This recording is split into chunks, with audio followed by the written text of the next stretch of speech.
30 years back, India and China had roughly the same population and roughly the same level of per capita income, but China has surged ahead. It's grown at 10, 12%. It's now per capita incomes are 2.5 to 3 times India's. But what is interesting is the different approach to population in these two countries, because both these countries in the 60s and 70s were under enormous global pressure to moderate their populations.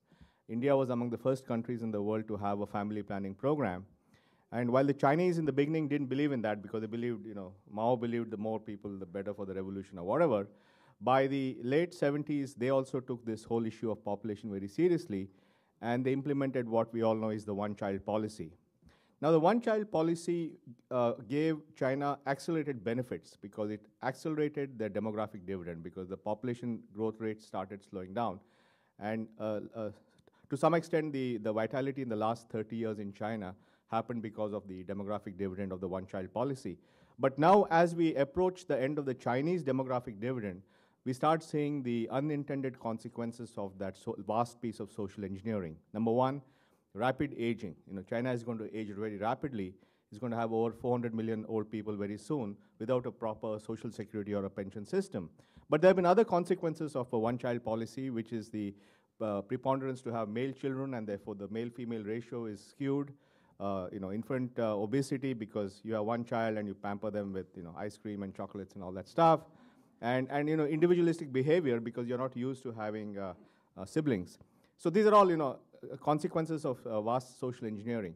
Now in India, we had a family planning which was for most of the time was a voluntary effort, except for the brief period during the so-called emergency that was started by Indira Gandhi in 1975 when she suspended civil liberties.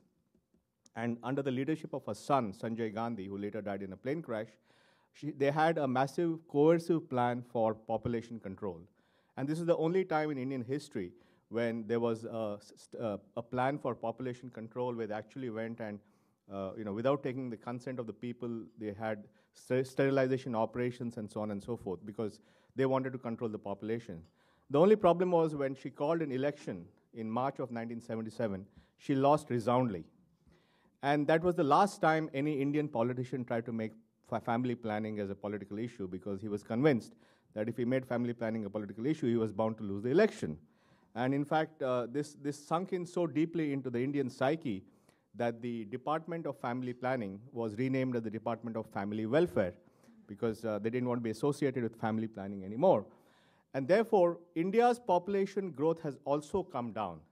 But it has not come down because of social engineering. It has come down because of more organic reasons, because literacy levels went up, because female literacy levels went up, because marriage age went up, infant mortality went down, and therefore there was less pressure on families to have more children.